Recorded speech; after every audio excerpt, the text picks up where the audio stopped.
Zaszykana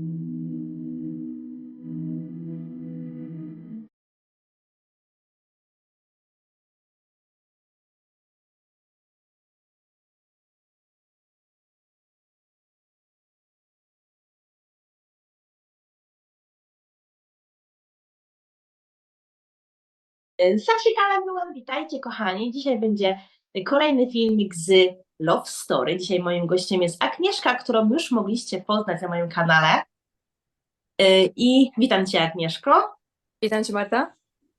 Oczywiście zapraszam na kanał Agnieszki. Ona teraz obecnie przybywa w Indiach, więc ma dużo ciekawych rzeczy do pokazania. I link do Instagrama i do YouTube'a oczywiście będzie w opisie oraz także do poprzedniego filmiku z Agnieszką na moim kanale, więc zapraszam Was do nadrobienia tego. A teraz powiedz mi, Agnieszko, czy zgodzisz się podzielić swoim love story i z kim jesteś w związku? Oczywiście nie mam żadnych problemów z tym, żeby się dzielić tym, co kocham, tym, co lubię i tym, co pokazuję na swoim kanale także. Jestem w związku z mężczyzną z Indii, aczkolwiek poznaliśmy się w Anglii i obecnie mieszkamy w Indiach. No to trochę tak przebyliście długą drogę razem. To Tak, powiedz, tak. Ile jesteście razem? Jesteśmy już po ślubie, będzie w maju 16 lat, a razem 17. No, to dobry staż. I Tak. powiedz mi, jak się poznaliście w tej Anglii? W tej Anglii poznaliśmy się taką mamy wersję oficjalną i nieoficjalną, ponieważ pierwszym razem jak się poznaliśmy, to do niczego nie doszło, w sensie, że ta znajomość się nie kontynuowała, ponieważ poznaliśmy się w klubie nocnym, tańczyliśmy na dyskotece tak zwanej, no i przy tych tańcach i różańcach nie wymieniłam się numerem, gdyż zawsze uważałam, że jeżeli chcesz kogoś poznać, to na pewno nie będzie to z dyskoteki, bo to nie jest, że tak powiem, najlepsze miejsce do zapoznawania przyszłego mężczyzny. Dlatego nie podzieliłam się swoim numerem, nawet skłamałam, że mam chłopaka i że jestem niezainteresowana. Ale później los jednak nas złączył razem i po około może 2-3 miesiącach, nawet nie jestem pewna dokładnie, spotkaliśmy się z powrotem na lotnisku, gdzie ja pracowałam i on też. I w jednej restauracji po prostu żeśmy wpadli na siebie. I ja takie, halo, halo, znamy się skądś się znamy. Przystojny mężczyzna, nie mogę go puścić, więc zaczepiłam go wtedy. I tak zaczęliśmy ze sobą rozmawiać i bardzo szybko, bo dosłownie po 3 miesiącach zdecydowaliśmy się wyjść, poślubić się nawzajem. Wow, to szybko, skróciłaś mi całe wszystkie pytania do jednego. No, sorki, ale pozwolę Ci je zadać, bo to trzeba, że tak powiem, chronologicznie przedstawić tryb wydarzeń. Wróćmy się do tego pierwszego spotkania na tej imprezie. To powiedz mi, wtedy on wykonał pierwszy ruch, czy też ty? Wiesz co, nawet nie pamiętam, bo to było tak, że wiesz, tańczyłyśmy z dziewczynami, ja tam zawsze ze swoim gronem koleżanek chodziłam na imprezy, on tańczył ze swoimi, jakoś tak się żeśmy obrócili i o, fajny chłopak, wiesz, teges, weges, tańczymy sobie razem, kupił mi jednego drinka, kupił mi drugiego drinka, przy barze mu tylko powiedziałam, że mam chłopaka i w sumie później do widzenia, bye bye i tyle. Aha. I nic więcej, że tak powiem, nie działo się w tym momencie. Czyli jak powiedziałeś, że masz chłopaka, to zrobił krok w tył. No tak, no bo no ja nie chciałam się wymienić telefonem, więc no co będzie więcej narzekał? No wiesz, nie mógł więcej nalegać na, wiesz, no daj mi telefon, jak ona ma chłopaka, no to co będę? Idę w tył. Dobrze, kulturalnie. No Tak. i powiedz, po tych 2-3 miesiącach spotkaliście się przypadkowo w tej restauracji i mówisz, że to ty zrobiłaś ten pierwszy krok. Tak, tak. Wtedy mój mąż teraźniejszy, wtedy jeszcze nie był mężem, wtedy on po prostu jakoś tak było, że ja się odwróciłam i on się odwrócił, w tym samym momencie po prostu wpadliśmy na siebie i bardzo mi jego twarz była znajoma, po prostu wiedziałam, że go skądś znam i nie mogłam sobie przypomnieć skąd, więc tak zaczepiłam go i się pytałam, czy on chodzi do tej samej siłowni, co ja. On mówi, że tak, chyba tak, ale z tego, co mi później powiedział, to nie chodził, ale też był, wiesz, taki confused, nie wiedział, o co chodzi, wiesz, skąd on nie zna, bo pamiętał mnie też, tylko nie wiedział skąd. Oboje nie mogliśmy sobie skojarzyć, skąd się poznaliśmy, bo tak jak mówię, to było jakieś 2-3 miesiące wstecz, kiedy się wtedy widzieliśmy. No i tego się zaczęło, że właśnie ja bardzo miałam krótką przerwę wtedy, bo już kończyłam, dlatego wychodząc z restauracji na niego wpadłam i mówię, słuchaj, ja muszę lecieć, pracuję tutaj w tej firmie i idę do swojego okienka. No i on, wiedząc, gdzie pracuje, już później dość często się pojawiał przy moim okienku i albo przynosił mi jakieś pączki do pracy, albo raz wymienił się telefonem do szkoły, która uczy jazdy samochodami, bo ja wtedy dojeżdżałam na lotnisko z lokalnymi pociągami, metro i on się spytał mnie, jak ja dojeżdżam do pracy. Powiedziałam, że właśnie metro albo autobusem, ale że chciałabym się nauczyć jeździć. I on wtedy podłapał temat, mówi, słuchaj, no ja tutaj, wiesz, robię part-time driving school, więc możesz, wiesz, tutaj do mnie zadzwonić, tu jest numer do tej szkoły, bo on nie pracował jako sam na siebie, tylko dla firmy. I podał mi numer do tej firmy i poprosił, żebym ja tam zadzwoniła i że będę, wiesz, tam, żeby poprosić, żeby z nim mieć lekcję. No i sobie tak pomyślałam, jak on odszedł, mówię, no co za dupek. Mówię, daj mi numer, zamiast wziąć go ode mnie. Mówię, to nie tak się podchody robi. No i on odszedł, ale za 5 minut wrócił i mówi, ale czy mogę jeszcze twój numer poprosić? Więc ja mówię, no. I tak to jest. No Bo i ja jak on chciałam już się ten zapytać, numer. jak się wymieniliście numerami, bo powiedziałeś, gdzie pracuje i on po prostu zaczął się tam pojawiać, żeby nawiązać z tą tam więź, ale numery dopiero po jakimś czasie się wymieniliście, tak? Wiesz, to chyba po drugim czy trzecim razie. Także wiesz, to było Jeszcze bardzo szybko. w gości to było w Londynie. Się Tak, poznaliście. tak, to wszystko się działo w Londynie, tak. Dopiero rok temu się pojawiliśmy tutaj w Indii. Tak, i właśnie jak już wziął ten mój numer, to w ogóle później go przez jakieś 2 tygodnie czasu nie widziałam na lotnisku. I tak zastanawiałam się, co się stało, dlaczego do mnie nie dzwoni, o co chodzi, wziął do mnie numer, w ogóle co to za sytuacja śmieszna. No i jak w końcu do mnie zadzwonił po 2 tygodniach, to ja mówię, co się stało, dlaczego ty do mnie w ogóle nie dzwonisz? Mówię, wiesz, o co chodzi, nie? O co kaman? A on mówi, wiesz co, coś tam mu wypadło, czy był chory w szpitalu, chyba wtedy by coś tam mu się stało, że w ogóle, wiesz, nie był w stanie do mnie zadzwonić. Miał Ale dobrą chciałbym cię zaprosić, wiesz, żebyśmy poszli gdzieś tam do kina, czy gdzieś tam, już nie pamiętam, chyba pierwsza nasza randka była gdzieś w restauracji. Więc od tego się zaczęło. Tak już, wiesz, na poważnie, że tak powiem. A powiedz mi, no bo już byłaś w Londynie, to może takie pytanie troszeczkę już nie za bardzo właściwe, ale czy to, że był obcokrajowcem, to cię przyciągało, czy raczej odpychało? Wiesz co, ja na początku nie zdawałam sobie sprawy, z jakiego kraju tak naprawdę mój mąż był, bo on ani nie nosi turbanu, więc dla mnie to było takie nieoczywiste tak naprawdę skąd on jest. Bardzo dobrze mówi po angielsku, bez żadnego akcentu, bo mój mąż mieszkał w Andii od 13 roku życia, więc ten akcent, że tak powiem, nabył już ten angielski. Wszyscy w Polsce myślą, że on jest w ogóle Włoch, czy też Romun, Cygan tak zwany, więc nie byłam sama do końca pewna. Wiedziałam, że to nie jest Polak oczywiście, ani Anglik, ale nie byłam do końca pewna, skąd on jest i zupełnie nie miałam, że tak powiem, ani przeszkód, ani, wiesz, jakiegokolwiek zatrzymania, że wiesz, że to jest mężczyzna z innego kraju. Dla mnie on był przystojny, szarmancki, podobał mi się, wiesz, jego wygląd, to jak do mnie mówił, był bardzo kulturalny, wiesz, bardzo był taki miły dla mnie, więc dla mnie to się bardziej liczyło niż to, skąd on pochodzi. No jak się wymieniliście już tymi numerami, poszliście do tej restauracji na pierwszą porządną randkę, 3 miesiące po Poznaniu, tak?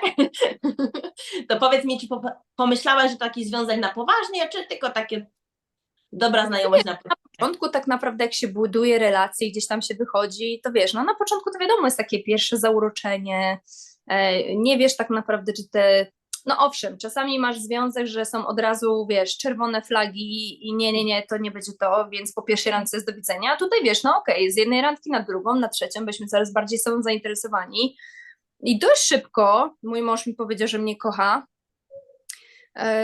po czym ja sobie uświadomiłam, że chyba u mnie też już te uczucia są na tyle głębokie, że to już chyba też się przerodziło w taką prawdziwą miłość. No i bardzo szybko zaczęliśmy rozmawiać o dzieciach, o zbudowaniu domu, wspólnej rodziny. No i dalsze pytanie pozwolę Ci zadać, nie będę wchodzić. Kiedy były zaręczyny? Tak, zaręczyny były, w sumie zaręczyn nie było, zacznijmy od tego. U Hindusów często tak bywa, że zaręczyn nie ma, więc pierścionka też nie było.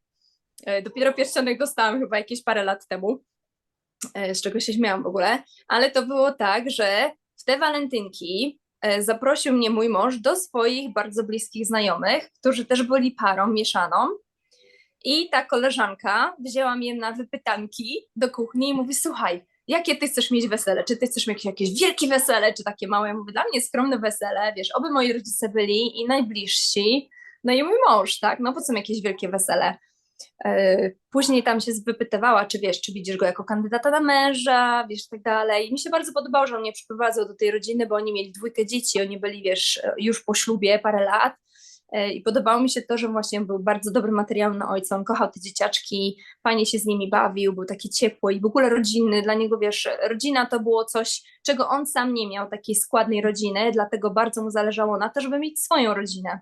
Te dzieci i dla mnie to był taki idealny materiał na męża. Ja też bardzo lubiłam dzieci, dzieci mnie lubiły, więc oboje byliśmy, że tak powiem, on the same page, czyli oboje byliśmy na tym samym etapie życia, mimo że mój mąż jest tylko rok ode mnie starszy, ja miałam 23 lata, on miał 24, ale dla mnie to nie był jakiś taki wiek, że za młoda jeszcze jestem na ślub czy na dzieci. Dla mnie to był idealny czas, kiedy właśnie mamy czas, teraz jesteśmy młodzi, kochamy się nawzajem, chcemy założyć rodzinę, kariera, dom, to wszystko później. Najpierw jest miło.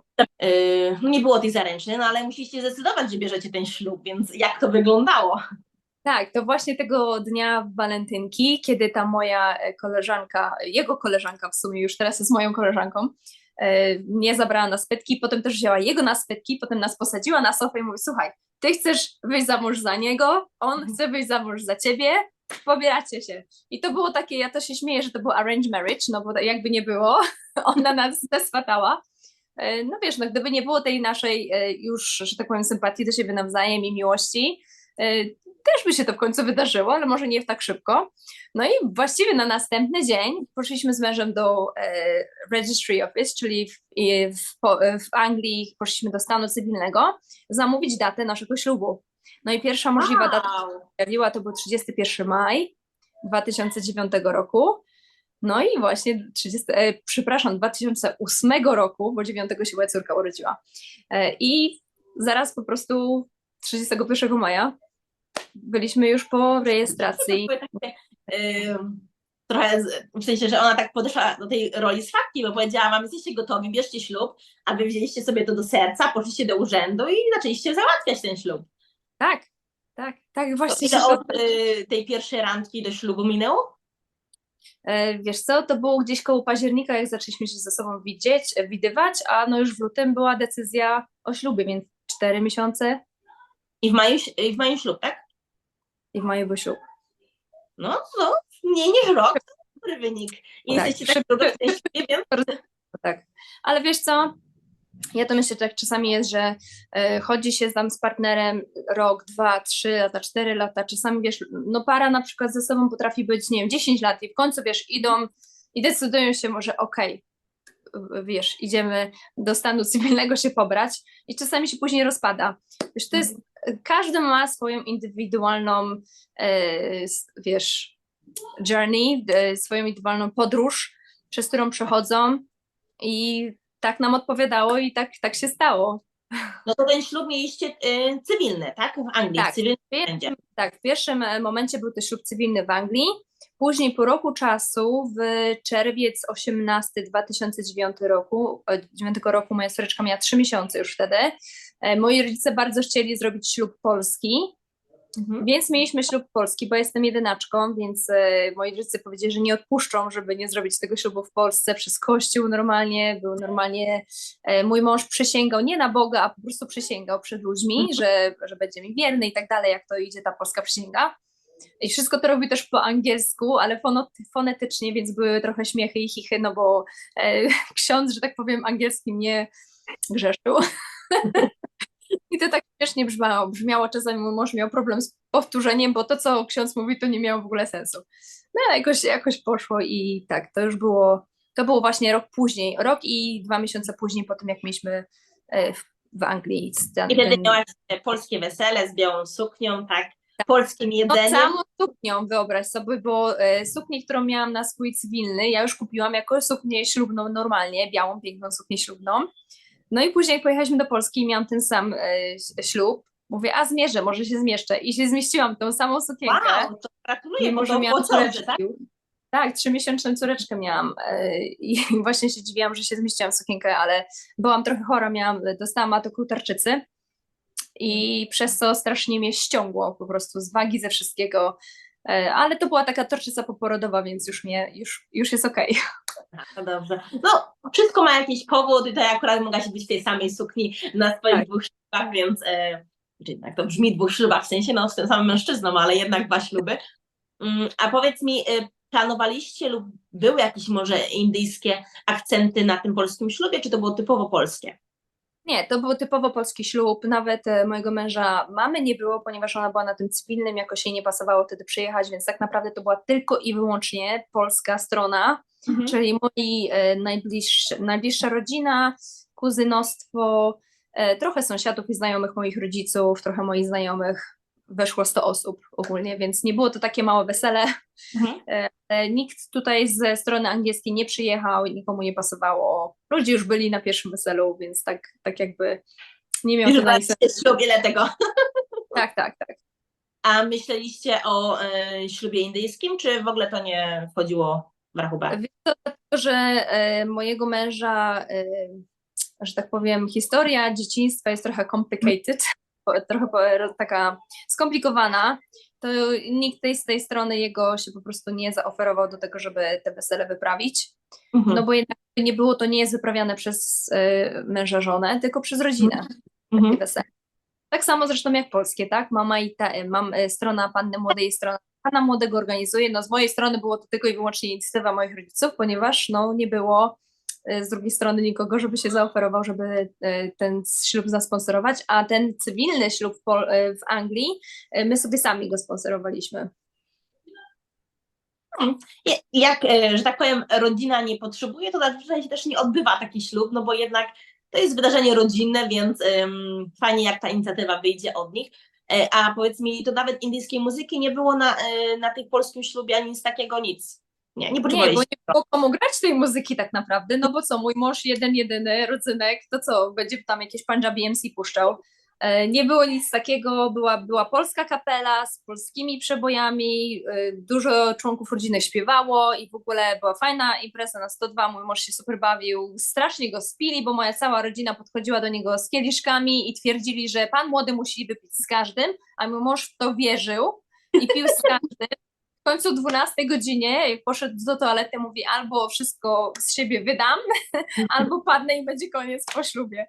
Więc udało mu się z siebie, że tak powiem, wyrzucić to, co nie trzeba było.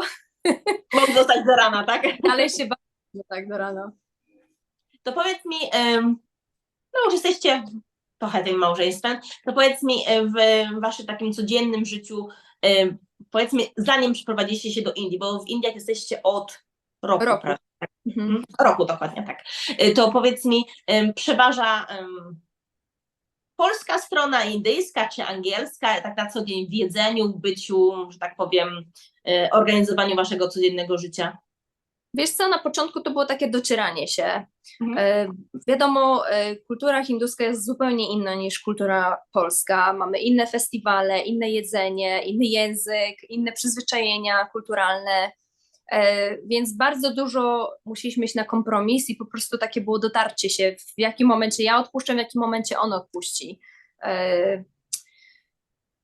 Chyba bardziej z mojej strony jest to kompromis niż z jego, ponieważ jednak będąc kobietą, no to co, oddajemy swoje nazwisko, przybieramy męża, tak? Dzieci przybierają nazwisko męża, kulturę. Jeżeli chodzi o dzieci, to oboje świętujemy wszystkie nasze festiwale. Dzieci nie mieli ani chrztu, ani nie byli, że tak powiem, w żadnym rytuale pandżabskim chowane. Więc tak naprawdę, no mój mąż mówi, że nasze dzieci są, wiesz, Sikh i tak dalej.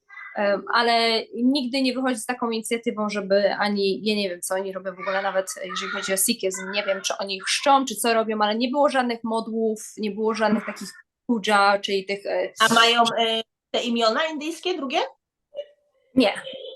Chłopcy tak, a Anjali ma tylko Anjali Man, a chłopcy mają Singh wpisane w paszporcie, ale to jest tylko wpiska, żeby wiesz, bo tak, chłopcy... ale oni właśnie taki zaznacza właśnie Sikhów, bo my mieliśmy z mężem właśnie taką równowagę naszego chrztu, właśnie z nadaniem tego imienia, to był nasz kompromis. Tak, no ale to wiadomo, w każdym związku każdy tam sobie dociera się na tyle, na ile może, na tyle, na ile chce i pozwala, że tak powiem, zejść z drogi, jeżeli chodzi o pewne przyzwyczajenia czy tak dalej. Na przykład nasza polska kultura jest taka, że kobiety mogą się ubierać tak jak chcą, czy chcesz odkryć dekolt, czy chcesz nogi pokazać. To jest zupełnie akceptowane na polskiej, wiesz, ulicy, jak sobie idziesz i jesteś pięknie ubrana, to nie patrzą na ciebie obiektywnie, tylko wow, kobieta jest fajnie ubrana, dba o siebie i tak dalej. No w Indiach czegoś takiego nie ma. Kobiety chodzą ubrane, przeważnie mają zawsze spodnie, są przykryte, mają jeszcze do tego chunni, czyli te scarves i są zakryte, że tak powiem, tam gdzie nie trzeba, aczkolwiek odkrywanie brzuszka jest zupełnie tolerancyjne, prawda? To mi się podoba w ogóle, że wiesz, kobieta czy jest szczupła, czy jest bardziej przy kości, to, że ma brzuszek odkryty, to nie przeszkadza nikomu. No, ale nóżki już nie można pokazać. Także no są takie, wiesz, to są takie właśnie różnice. No i ja z tego też powodu nie noszę krótkich spódniczek. Raz, że nie mam do tego potrzeby, a po drugie, po co mam irytować nie tyle mojego męża, bo jemu by to nie przeszkadzało, że jestem w krótkiej spódniczce, ale w Indusie bardzo patrzę na to, co by powiedział inny, tak? To co ludzie powiedzą na ten temat, jak ty się ubierasz. Będą mówić, że ja mam jakąś żonę, która się ubiera zbyt frywolnie czy coś. I to już nie chodzi o to, że jemu przeszkadza, tylko przeszkadzałoby mu to, że może ludzie gadają na takie. A powiedz mi, no zazwyczaj jak się mówi o związkach mieszanych, to ludzie pytają o różnicę kulturową. To powiedz mi, oprócz tego ubioru, to co byś jeszcze tak powiedziała, że na co dzień ci się rzuca w oczy? No na pewno jedzenie, tak, bo my mamy zupełnie inną kuchnię niż kuchnia hinduska. Kuchnia hinduska ma pełno różnych przypraw, inne zioła używają, mają bardziej ostre jedzenie, bo dodają chili praktycznie do każdej potrawy. Zwłaszcza tutaj, gdzie jestem w Indor, jedzenie jest bardzo ostre, no a nasze polskie jedzenie, wiadomo, sól, pieprz, jakieś tam przyprawy zupełnie minimalne, ale do tego się dodaje, wiadomo, zioła, ale też inne niż tutaj. Także to jest na pewno jedna wielka różnica. Dlatego pytałaś się, co my gotujemy w domu. U nas w domu jest przeróżna kuchnia. Gotujemy polskie, gotujemy hinduskie, gotujemy trochę italiańskie. Wiadomo, dzieci lubią pastę, pizzę, takie rzeczy, to też sami robimy. Jakieś kurczaki, czasami z rożna, czasami wiesz, z patelni. Zależy. Planujemy to, że tak powiem, z dnia na dzień, co byśmy chcieli zjeść. Ale powiedziałaś, że jest taki równoważny miks? Czy jednak przypada jakaś... No, tak, równoważne i to wiesz, to nie jest tak, że 3 dni polskie, 3 dni hinduskie, jeden dzień takie, to po prostu takie wychodzi, wiesz, czasami się dzieciaku pytam, co byście chcieli jutro na obiad? Chcę rybę. Okej, robię rybę. I wtedy tą rybę robię tak po polsku. Normalnie na patelni, trochę w mączce zamoczę i ją podsmażę na takim małym oleju. Do tego ziemniaczki, jakąś surówkę z kapusty. Także moje dzieci bardzo lubią warzywa, owoce. Są, że tak powiem, przyzwyczajone do wszystkich smaków, aczkolwiek jak już jest trochę za ostre, jeszcze moja córka zje, kiedyś nie lubiła, ale już teraz zje, to już zaraz narzekają i trzeba utopić to w jogurcie albo upewnić się, że po prostu tej papryczki chili nie ma na tyle, żeby ich piekło w gardło. A powiedz mi, jak zmieniliście kraj, tak, jak wyprowadziliście do Indii, to nadal jest taki równoważny miks, czy jednak no, ta indyjskość wygrywa? Wiesz co, ze względu na brak porka, czyli świnki, tutaj jest bardzo ciężko dojść do świnki, to jemy głównie kurczaka, jeżeli już jemy i czasami mamy dostęp do owieczki, lama.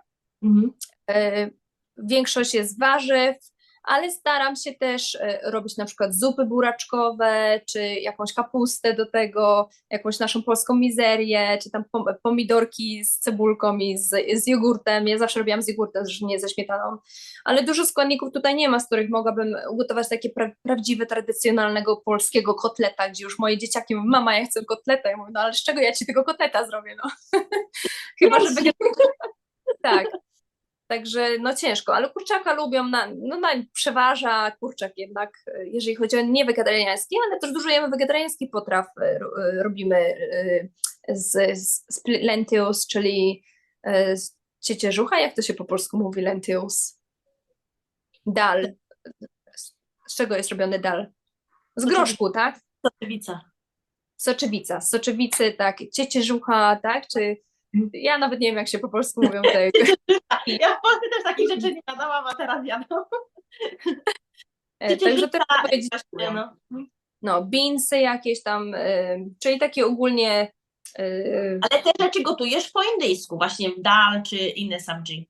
To wtedy już tak po indusku. Tak naprawdę to ja mam tutaj kobietę, która przychodzi i gotuje nam, więc my ją nauczyliśmy, żeby ona gotowała nam nie ostro i nie słono. I parę razy tam było, że albo trochę za słona, albo trochę za ostro, no i następnym razem się poprawiła, więc ona gotuje, jeżeli gotuje, bo nie codziennie nam gotuje, jeżeli jest hinduskie jedzenie na naszym menu, to wtedy w ten dzień ona gotuje.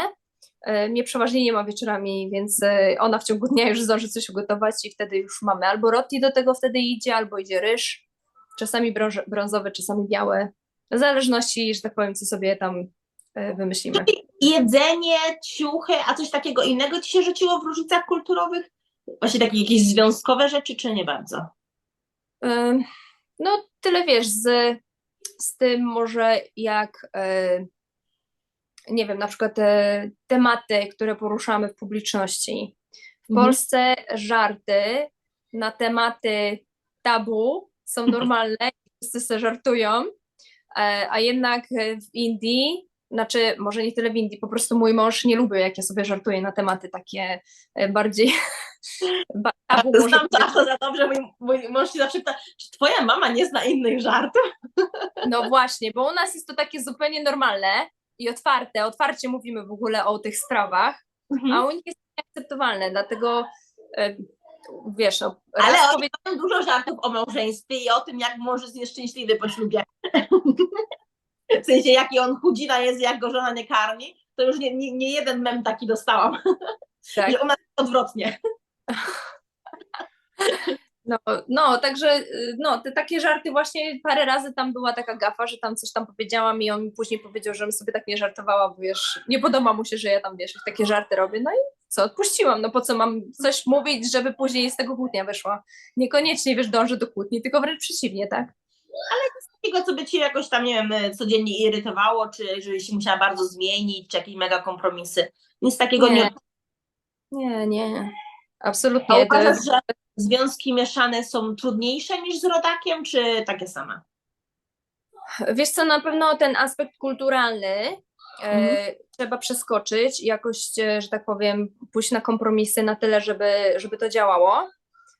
Bo mam tutaj taką, poznałam dziewczynę, która właśnie wyszła za Hindusa za mąż, przyjechała specjalnie do tego miasta, w którym my mieszkamy i bardzo jej się nie podobało to, że ona musi wielki makijaż nałożyć, że ona musi tyle mieć tych sukienek i szat na sobie, ona wszystkiego nie chciała, nie tolerowała. No ja mówię do niej, słuchaj, no jak jesteś, wiesz, to jest jeden dzień tak naprawdę, to jest i kulturalna, że tak powiem, kulturalny ubiór i ten makijaż musi być ładnie zrobiony i ten kolczyk w nosie, co oni mają.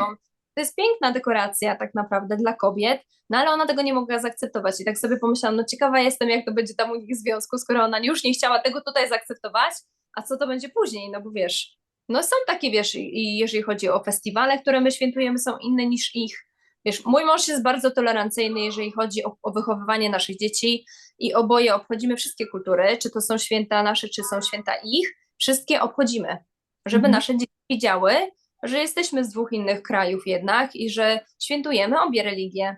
A później dzieci jak dorosną, w zależności z kim oni tam zdecydują się dobrać, no to będą świętowali to, co oni będą chcieli, ale my w rodzinie będziemy kontynuowali świętowanie dwóch religii, bo przecież ja nie przeinaczyłam się na sykhizm, ani mój mąż się nie przeinaczył na chrześcijaństwo, więc no bez sensu, że tak powiem, pozbyć się jednej religii, tylko żeby, wiesz, świętować drugą. Także u nas jest dużo festiwali i okazji na prezenty.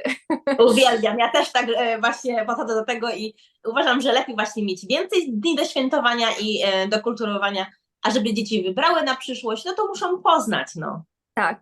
I jeszcze wracając do tego, czy jest łatwiej z rodakiem, czy ciężej, uważam, że każdy związek może być sukcesywny, o ile para się szanuje, o ile para się kocha i potrafią się komunikować i rozmawiać na tematy, które bolą, bądź tematy, które drażnią, bez, że tak powiem, e, wielkiej kłótni z tego tytułu, tak? Trzeba się umieć komunikować, to jest przede wszystkim szacunek i miłość.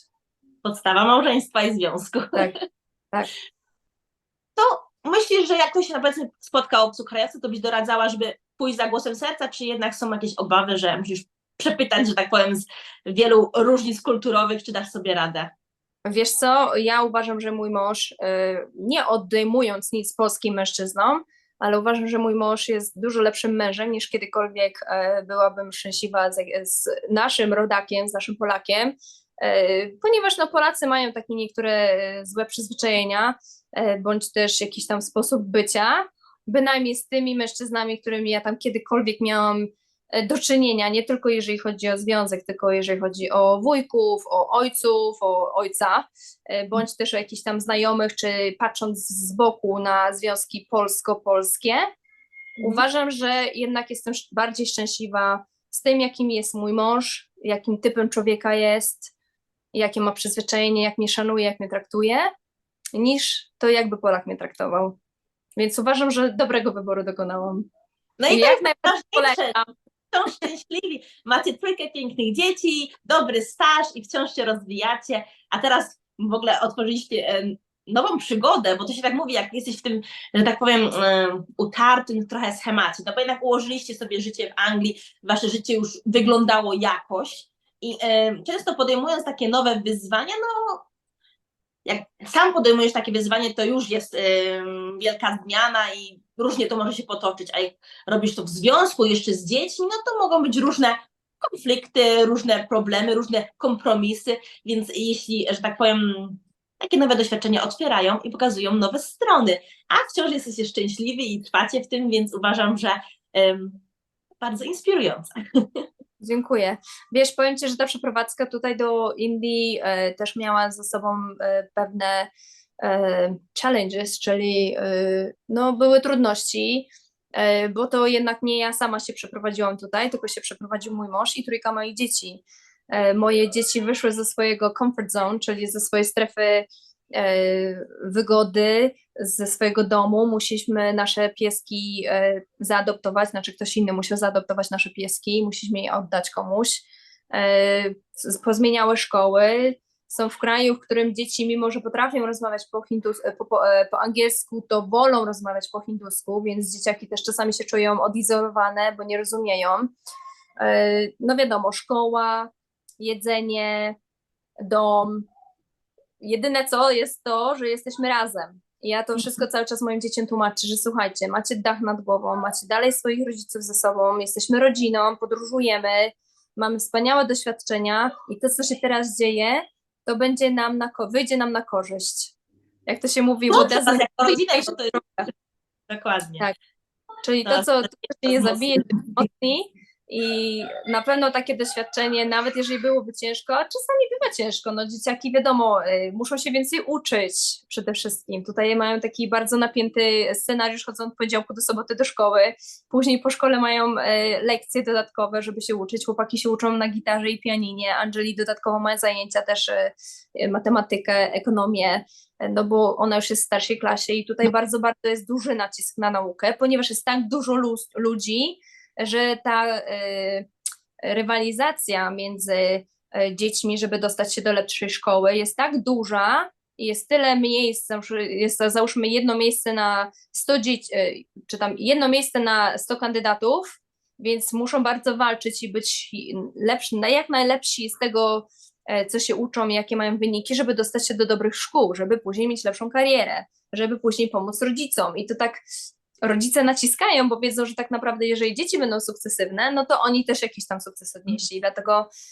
te przyzwyczajenia kulturowe bardzo mają taki nacisk na dzieci, żeby się bardziej uczyły. A ja cały czas moim dzieciom mówię, ponieważ oni mają brytyjski paszport, więc i tak na tą higher education, czyli jak już będą na uniwersytecie, będą uczyć się albo w Anglii, albo w Ameryce, gdziekolwiek sobie wybiorą. Będąc tutaj w Indiach, oni budują sobie silniejszy fundyment, jeżeli chodzi o wykształcenie, te edukacyjne i znaczy te hinduskie wykształcenie edukacyjne jest bardzo wysoko cenione za granicą, bo wszyscy wiedzą, że tutaj w Indiach to wszyscy się uczą bardzo pilnie, bardzo mocno i te wyniki w nauce muszą mieć zawsze najlepsze, więc są przygotowani na dobre uniwersytety i właśnie wtedy, wiesz, są częściej przyjmowani. No a moje dzieci, mając już ten brytyjski paszport, mają, że tak powiem, automatyczny entry, już jest ta bariera tej wizy, że tak powiem, eliminowana, żeby się dostać na uniwersytety poza granicami Indii. Czyli myślisz, że dzieci na studia wyjadą gdzieś w świat. A powiedz mi, czy ty myślisz, że ty osiądziesz na stałe w Indiach? Ciężko mi jest powiedzieć to na dzień dzisiejszy. Jak przyjeżdżaliśmy tutaj, to była taka rozmowa, że przyjeżdżamy tu na rok bądź dwa i w tym czasie tego roku, dwóch, będziemy szukać jakichś business opportunities, czyli będziemy szukać coś, co będziemy mogli robić, żeby zająć się czymś, no bo nie można siedzieć codziennie w domu i, że tak powiem, Netflix oglądać, czy tam się drapać się po głowie, co to ja będę robić dzisiaj, no ale trzeba się czymś zająć, więc no ja tam już, że tak powiem, mam swoich zajęć i ja mam zaplanowany dzień od rana do wieczora, A mój mąż no, tam pójdzie sobie na siłownię, przyjdzie do domu, trochę tam sobie pokrząta się po domu, pogląda coś, później dzieciaki przyjdą, trzeba ich odebrać, później są nauczyciele, więc trzeba być w domu. W międzyczasie przychodzi sprzątaczka, więc też trzeba być w domu, więc zawsze ktoś w tym domu musi być. Mhm. No i tak mój mąż właśnie siedzi w domu i tam zajmuje się jakimiś, nie wiem, kwiatki sobie sadzi, czy tam maluje sobie gdzieś tam ściany, bo lubi takie rzeczy robić, więc no w ten sposób się na razie zajmuje, ale dostał już teraz kartę. Tutaj taka karta jest potrzebna, nazywa się Aadhaar Card. To jest taka karta, która upoważnia cię do robienia takich spraw typu otworzenie firmy, zakup samochodu, zrobienie prawa jazdy. Do indyjskiego paszportu, tylko angielski też, tak? Tak, więc cała rodzina musiała sobie załatwić OCI, czyli Overseas Citizens of India. To jest tak jakby dożywotna wiza, czyli Tak, już tak.